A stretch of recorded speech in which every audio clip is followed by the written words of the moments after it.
to our viewers about what you're doing today? What we're doing today? Just nice and... All right, okay, so we're nice at the BBC.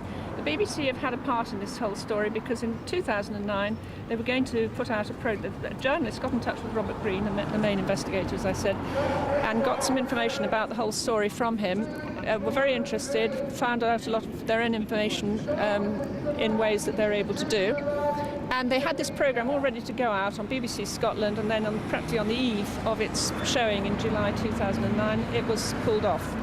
And so it was not shown. It was also going to go on Radio Scotland, BBC Radio, and then it was going to come down and be shown on Panorama down here.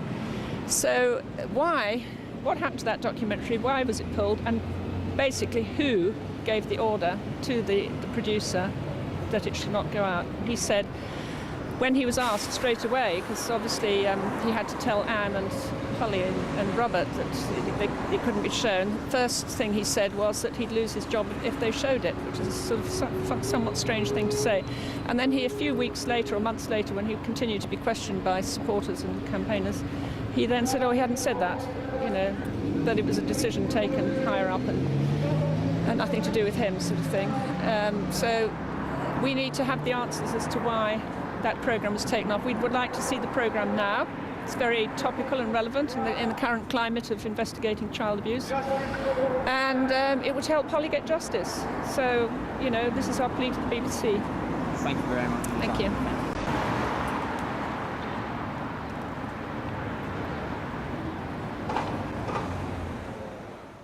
Top man. We need to stop paedophilia now, people. There's no excuse for child abuse. No, no. Stop paedophilia now, now, now. Wake up, people. It's going on. And we can stop it if we come together, okay? There's no excuse for child abuse. None. No excuse for child abuse. No excuse for covering up the child abusers, the paedophiles. No excuse for child abuse. No excuse for covering up the child abusers, the paedophiles.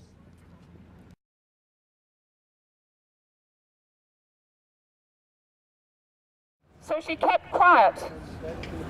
In 2000, Hollie was able to tell her mum at last what had happened, because her mum and dad had split up. She told her mum that her father had been taking her off at night. She told her mum that he had been raping her in the day. Anne was horrified. She went to the police with Hollie. They reported the abuse to Grampian police, and immediately the police arranged for a forensic medical examination, which is what they should do. And they confirmed, yes, Hollie is a victim of repeated historic abuse. Poor Hollie. And then, what should they have done? They should have gone round to the home of the first person that Hollie named, her father and her brother, and taken the computers and taken the bedding and investigated right there and then in May 2000. But suddenly, the investigation stopped. The confirmation of the abuse was obtained, but the investigation stopped dead. And that's why we're here today. 13 years later, 13 and a half years later, Hollie's abuse is not investigated. Her abusers are at large.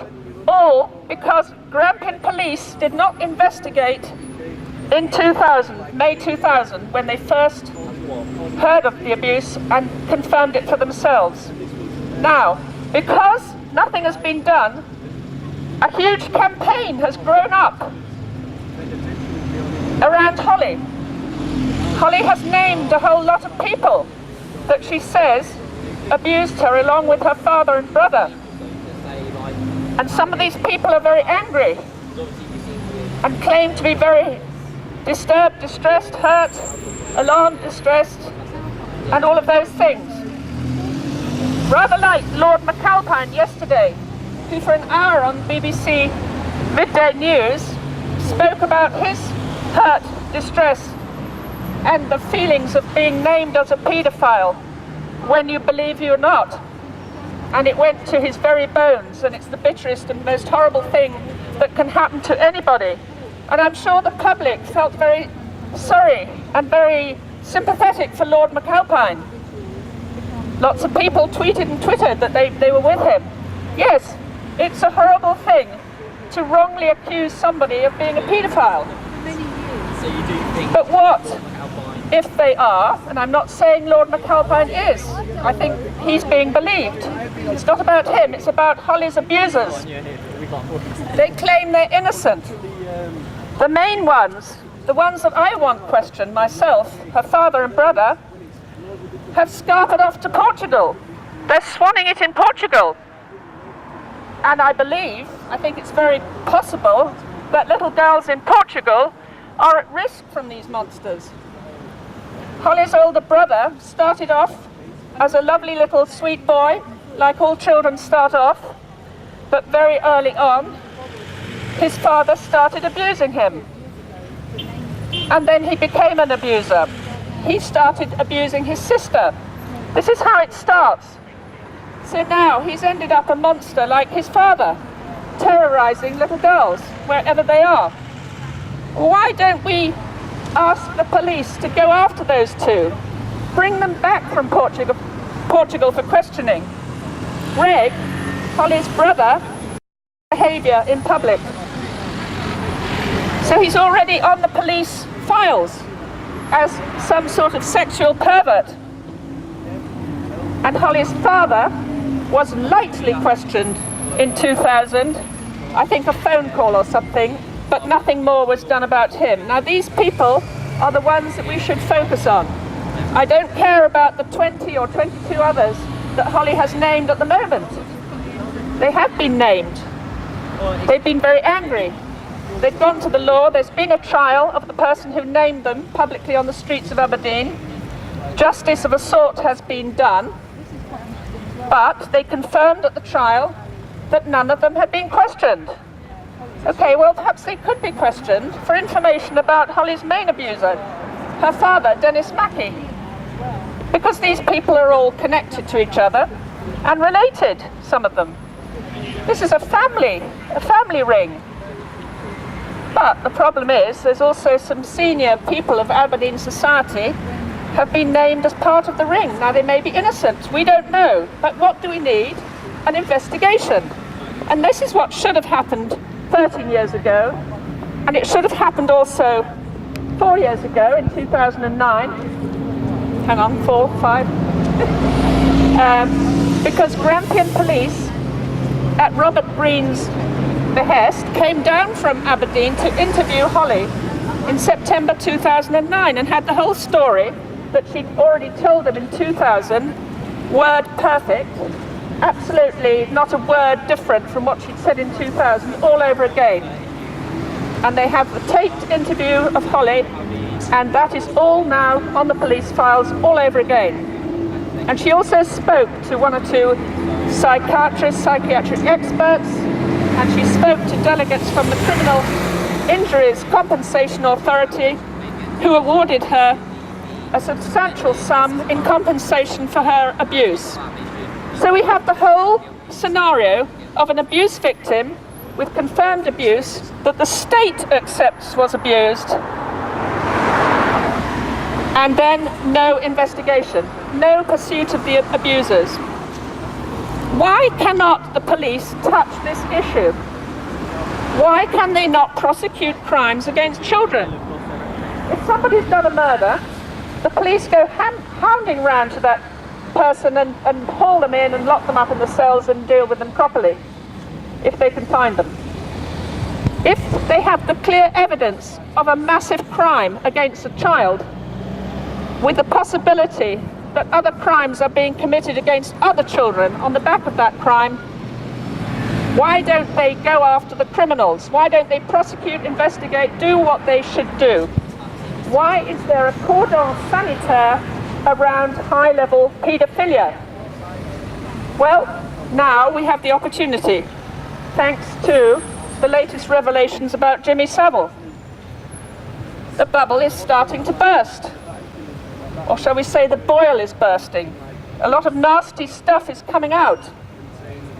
It's very unpleasant, it's distressing. I'm sure people don't feel happy about what they're reading in their newspapers, seeing on their TV screens at the moment, or hearing that hundreds of people abused 10, 20, 30 years ago have reported to the police, the main subject of the current news reporting, Jimmy Savile. Okay, victims, however long ago you are a victim of a crime, it is never too late to prosecute the criminals. It's never too late to report your crimes and to set things in motion to get justice. But now we have somebody who's reported a crime that's happening now, with a very strong likelihood that it's happening now on many fronts as a result of the fact that the police did not investigate. So I say, always, anybody who's a victim of a crime needs to get settlement of that, however long ago it happened. Never too late to get justice and a settlement and closure on your issue. But now, we have something happening at the moment which is not being investigated, which is equally criminal, and we've got a cover-up, and that's why we're here today, because of the cover-up. Now, the cover-up is almost worse in these cases than the crime, because the crimes of paedophilia, the actual paedophiles, and the torturers of children, thank God, are a minority. You know, some people say, oh, we can't touch it because they're so numerous. They're not. They're not. They are a powerful minority, however. They can be quite powerful people in society, and that's the problem. So around them has grown up this cover-up, this penumbra of hush-hush and don't go there and I shouldn't touch that. And if you say anything about that, you'll lose your job. Or we can't publish that. Oh, no, that's a no-no, that's a no-go. This is the cover-up. A sort of murky shadow forms around the abuser, protecting him from exposure. This is exactly what we've seen with Jimmy Savile. Everybody doing a nudge, nudge, wink, wink. No, we can't talk about that. And even the police complicit in it. And this is really my main gripe, that the police, who are good people, when they join the police, they do so in most cases, in vast majority of cases, for the highest moral reasons. They have a vocation, a calling, to help keep the public safe, to help keep law and order, to protect children. I'm sure that should come in. To protect children should be top of their list in their vocation of joining the public service, like the police. So why don't the police do their job in this case? Well, because of the cover-up, because of senior people saying, you can't go there, you know, this is one area you cannot deal with, and if you do, their heads are going to roll. Threats, death, killings in quiet places. So, and if you're a public servant, you might lose your job if you follow your moral calling to investigate crime. Politicians, the same thing in Parliament. Well, I think they're beginning to wake up in Parliament. They had a debate yesterday about this very issue, about child abuse in Parliament all yesterday afternoon. Makes very interesting reading. So, with a bit of luck, the MPs will start bringing it into the open and pushing for everything to come out at this stage. And maybe some MPs are going to help Hollie. A few of them have already helped Hollie, but far too few. Well, let's hope some more join in now. I'll certainly be asking them. And then that building over there. This is why we're here today, because of that thing, and got some information from him. And he also, this journalist, obtained a very, very confidential information from other quarters in Scotland. In fact, information on the case and the story that Anne herself had not been privy to till then. She'd been trying to get, for example, the autopsy on her brother's mysterious death in 1997. And the Crown Office had consistently and persistently withheld that from her. She actually didn't get the autopsy report until December, the last day of December 2009, thanks to Robert Greene at last putting such pressure that they had to hand it over. But this journalist, who I'm not going to name because we don't need to have names here today, he managed to get that autopsy report in May 2000. From where? From whom? And using what powers and special privilege that the BBC seems to have. And what other information might this journalist have obtained from the BBC? And from, not BBC, from the Crown Office. We believe it comes from the Crown Office.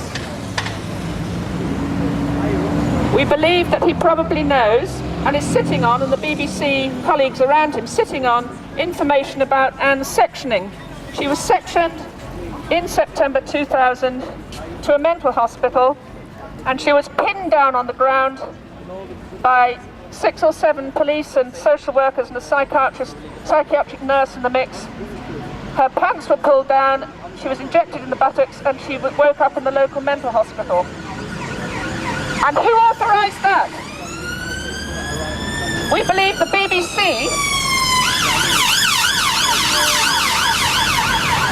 in the investigation they did in May 2000 for this programme, which never went out, we believe that he must have found out some other stuff about that incident. Who authorised it? Who signed the warrant? We'd like to know those facts. So we'd ask the BBC to stop sitting on these facts about Hollie's case and help Hollie get justice by bringing out what you've got. And perhaps even it would be very nice of you to air the documentary, which we know reached a state of completion because it was pulled almost on the eve that it was due to go out in July 2009. So why not air it now? Because now this issue is going to be very public and you will be right there ahead of the field, BBC. So let's see that documentary. Panorama was going to show it after BBC Scotland had shown it, and BBC Radio Scotland had broadcast it. Panorama was going to show it. So, producers of Panorama, let's have it now. Very, very relevant, topical, pertinent information for right now in 2012, as everybody is talking about paedophilia and how it's been covered up. So let's, BBC, let's please stop the cover-up. Bring out the information, air the documentary, and get behind Hollie's campaign. And if you do, you will possibly, I believe very likely, recoup the moral high ground. Because you will be doing something to stop paedophilia now while it's happening. Not 20 or 30 years down the line when the main perpetrator is already passed on and can't be hurt or embarrassed by the revelations. But now, while the perpetrators are still at large and the children are still being abused, now is the time. And if you do, I'm sure that you will get the public right behind you. The public are outraged, not so much at paedophilia, which people sort of accept is a nasty thing that's gone on for hundreds and thousands of years. It seems to be part of our society, unfortunately, but people are outraged at the cover-up, at the whispering, the nudge, nudge, wink, wink, don't go there. Oh no, you better not mention him, or you better not name him. And it's still going on. Now, the naming of names is actually in quite a big danger now, because since Lord McAlpine has been named, obviously the naming of names is going to be shown up as being a very damaging thing. But if we can't name names, ever again, if there's legislation or a move to purge Twitter or Facebook of naming of names and all the things that might happen, the abusers, and the police are not investigating, as we know they're not, the abusers are going to get away with their abuse. They'll be protected. All we've got as the public is the naming of names. That's why Robert Greene was driven to name the names in Scotland. I'm not going to name a single name today, notice. But Robert Greene, after a year of trying to get the police to do something, finally was driven to name the names, and then the whole thing took off. The whole thing became very public. And that's why we're here today, and we're going to get justice for Hollie. It's not far off. I'm very confident that we are actually going to achieve what Hollie has been asking for 13 years. No doubt about it. We're not many here today, but let nobody ever be fooled. We are hundreds, thousands, millions on the internet. Internet campaigners are not very good at getting off their backsides and coming on the street. But they're very good on Twitter, tweet, Facebook, keeping each other informed. So, the Hollie campaign is by now huge. Pressure is mounting. The police have now got a new level of oversight above their activity. These new commissioners who've been elected yesterday. Well, we're going to go straight to the police new commissioners and get them to start off their job in exactly the right way by dealing with uninvestigated crime and getting things cleared up, clearing up the mess, and starting off on a new foot. Start as you mean to go on, new commissioners, please. We're going to go to them. Robert has asked the BBC, directly in the form of a letter to Lord Patten this week, to deal with the cover-up. So I'm not going to send another letter from us to Lord Patten or to the Director General or Deputy Director General today. We don't need to, because a letter that Robert has written brilliantly is already on Lord Patten's desk, and we should give him a few days to formulate his reply. So thank you to Robert for doing that for us today, and we await Lord Patten's response. We eagerly await Lord Patten's response, and we hope that's going to be the starting gun for really getting this horrible situation cleared up. It's not just a Scottish story though, and that's the problem. It's now become an English story. In 2005, Anne and Hollie, who'd been harassed in Scotland because they were trying to get Hollie's abuse investigated all those years, they moved to Shropshire, England, took refuge in a women's refuge. And then the harassment has started in Shropshire. And this is another thing that needs dealing with, because their home in Shropshire has been wrecked. They've had stones on the window and threats in the streets. And then in June 2010, again, police, what were you doing? Police came, large numbers of police came to the small house in a village outside Shrewsbury and completely trashed it. Who let them in? We want to know the names of the officers of Shropshire Council who were at the scene. Who were they? Shropshire Council, as yet, don't tell us that. We want to know who authorised the raid on the police side. And why? And why did the whole house have to be smashed up? Why did every single door and lock, internal door and lock, have to be smashed? Why did the burglar alarm have to be disabled? Why did they have to go on the roof? They were there for 8 hours in this tiny little terraced house. Why did they have to go on the roof?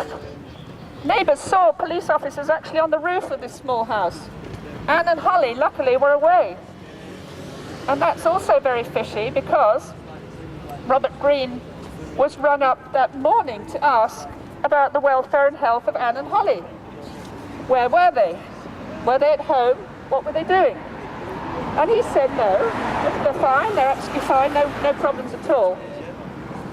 And thus they found out, Shropshire Council found out that the ladies were not there.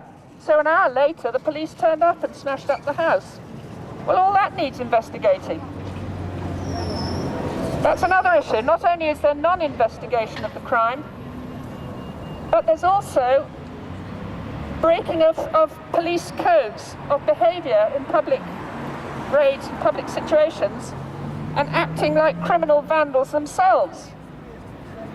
And why do all these police keep coming down from Scotland to lock up activists in the cells? First Robert Greene, 2 years ago, and now there's another man from Cheshire who was hauled off to Aberdeen, and his house was raided, Robert's house was raided. And who's going to be next? And are the people being threatened? If you mention certain senior people in this case, she was naming, and obviously they were well-connected people, so you know there was harassment going on. So finally, and there's also Hollie's father, who was very angry. He's an angry, abusive man, violent man, and he was making obviously some big threats to Hollie's mum, and so this is why they came to England. So they came to Shropshire, where there's a women's refuge conveniently ready to receive them. And we wonder why they came to Shropshire, because it turns out that Shropshire, for some reason, is working with the Aberdeen authorities to suppress this whole story. So, you know, what is Shropshire typical of the shires in England, the counties in England, that they would help people in Scotland to cover up what should be a local story up there. So Shropshire have been harassing the two ladies as well, and because of all the harassment and because of the obviously publicity going out on the internet and so on, the whole thing has become very public. Helped along by this very charismatic gentleman, Robert Greene, who's not here today. Robert Greene is under a court order not to campaign publicly, and he was actually locked up in Aberdeen prison for 3 months earlier this year. He was sentenced for a year by the judge who tried him in January. When I say judge, it's actually a Scottish sheriff. It's a sheriff in a summary court. Just tried him on breach of the peace charges because he'd been upsetting people. 27 or 30 witnesses for the Crown were brought against him, who all said that he'd upset them and everything he'd been saying about them on the streets and elsewhere was completely false. And they were very hurt, alarmed, distressed, and all the rest of it. So they played their part beautifully. So the verdict was breach of the peace. You know, it couldn't be anything other, because it's actually what had happened. He had upset people. He meant to upset people because he wanted to draw public attention. So the naming of names in this case has actually been the key thing to make it public. So, you know, there's an argument for saying we need to be able to name names, even if people are wrongly named. There's always a risk that they're wrongly named. In that case, they can do whatever is available to do to clear their names. They can even bring prosecutions and libel action against the people who do names. There's plenty of ways you can clear your name. But as Lord McAlpine said yesterday, some of the dirt might stick. You know, there's no smoke without a fire, blah, blah, blah. Can I ask a question? Do you also think that gives an advantage to perhaps the more wealthy people who are accused? Because obviously not everyone can afford the court representation that Lord McAlpine can. I think you can usually get legal aid for, a defamation situation. I haven't actually looked up the law on this, so I wouldn't know. But there's also the possibility, in the case of Hollie's accused abusers, that they could get together and bring what's called a class action. That means a whole lot of people coming to the court at once, pooling their resources. Now that would have been so easy to do in their case, because amongst them was a sheriff of the town of the city of Aberdeen. So he was perfectly able to coordinate a legal action to clear his name and all the other people who've been named. So why hasn't he done that? That's a big question. There's all sorts of things that need investigating here. There's the murder. We believe it's the murder of Anne's brother in 1997. A death in very mysterious circumstances. Stinks to high heaven, that whole incident. He was found in a car, burning car, late at night. Well, not that late at night, about 9 o'clock. In a terrible night of wind and rain, off the road in a lay-by, off the A90 outside Aberdeen, in this burning car. with a bit of plastic piping or something on the ground. You know, the circumstances of this are very fishy indeed. It looks very much as though it's stage managed. He had multiple injuries. He had cracked big bang or possibly cracked the back of his skull. He had several broken ribs, cracked sternum. He'd been very roughly handled so he's very badly beaten up. He's died from smoke inhalation. That was the official coroner's verdict. But what makes it very suspicious that there's something more to the story. The verdict was suicide and smoke inhalation. You know, reason for the death was suicide, and the cause of it was smoke inhalation. But with all these injuries and with the circumstances of, you know, where the pipe was on the ground and how the official story is that the catalytic converter caught fire. Well, how did that happen? You know, you need to ask the car manufacturers about that. And ask you for one more. And who found him? Because the person who found him was given an award for bravery, trying to resuscitate him. Because the official story is that he was resuscitated, and that's how he got all the injuries. Now, why? What was the cause that he might have been disposed of? Because he's the sister of Anne Greig, Hollie's mum, and very close to Hollie, beloved uncle, almost, you know, like the father that her own father was not. Her own father was a monster, and this lovely man was her fatherly friend all her childhood. And he just very shortly before his death had come into the house one evening and found Hollie's dad raping Hollie.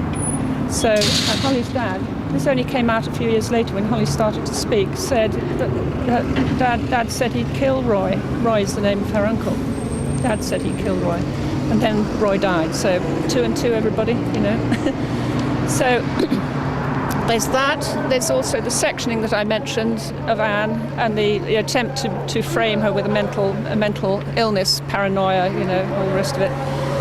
And this is still rebounding on her now, that she's got this mental health incident on her record, this sectioning, even though it's totally unwarranted and totally artificially created. It's still plaguing her now because the Shropshire Council are trying to use that as a justification for their action, possibly to find alternative care for Hollie today. With the forces, hardcore, settling the score, bringing truth force to the BBC's door. Truth now is rising, and we're realizing, decriminalizing, open up and start shining. It's a crime if you don't shine, so realign to the love, time to intertwine, stop pedophilia, right now. It's time for the human race, we got to grow, we got to start realizing this is real. Satanism, Luciferic worship, this is a real deal. I'm talking witches, snitches, bitches, that's right, come on people, we are these leeches. Come on people, now it's time to start rising. Open up your heart, now it's time to start shining. It's a crime if you're not shining. Realign to the love, you're a sublime thing. Heart, force, settle with the source. Open up your heart of course. Love is the key to set the world free. Open up your heart for the harmonized reality. Why does the BBC perpetuate the cover-up of Hollie Greig? Why is there no printed articles of the Hollie Greig scandal? Justice for Hollie Greig. Stop the institutionalised paedophilia. Put an end to this institutionalised paedophilia. It is not an isolated case. This is a very organised network of paedophilia that expands the globe. This is a global problem. This is not a local problem. Who introduced Jimmy Savile into the BBC back into the 1970s? Justice for Hollie Greig, free Robert Greig. Justice for Hollie Greig, free Robert Greig. Forces resonating with creation and your true life forces. We're doing this one for Hollie Greig. All this stuff, man, it's been put on the stage. Brian Jerish, man, we're putting the truth here, making sure that we make it all so clear. Abusing, it's time for choosing. Which way are you going? Left, right now. Choose the jab, inject right here. It's so simple, now it's love or fear. Just choose the truth pill. We're on a new thrill. We're moving higher, man. This is the real deal. Open your heart, that's the key. We gotta set the whole planet totally free. We are one. Energetic consciousness, infinite potential's gonna be synonymous. It's the next quantum leap to be free. So resonate with the highest form of the sacred energy. Transform to a whole new reality. Peace, equilibrium's got up in normality instead of hate and destruction. This is what I call disharmony. My mind had cause ready to soar. The message and the aim is to keep it raw. Bringing truth to your door, truth to your door. BBC's what? Planning Third World War. Bridget operation mobilizing the troops and the infiltrating hierarchy. Don't get duped. They don't want you connecting with your spiritual sources, resonating with creation and your true life forces. So hocus pocus, don't lose your focus. Realign your heart and your soul, you know this. This isn't banter, this isn't a mantra. Articulate, exotic, not robotic. Apprehend or pretend, resurrect to the end. Check your jurisdiction, is this fact, is it fiction? Check your jurisdiction, is this fact, is it fiction? Yeah, what? No, it's like you're looking at the world locked inside of a cage. Where is the cause of all this rage? Man, too feasible, that's why we gotta keep it pleasable. This is the ability, that's with agility. So never plunder when your thoughts are like thunder. True power of your heart's deep, deep under. Here today, but we're gone tomorrow. We wanna leave the world with the minimal sorrow. Peace! The revolution is coming.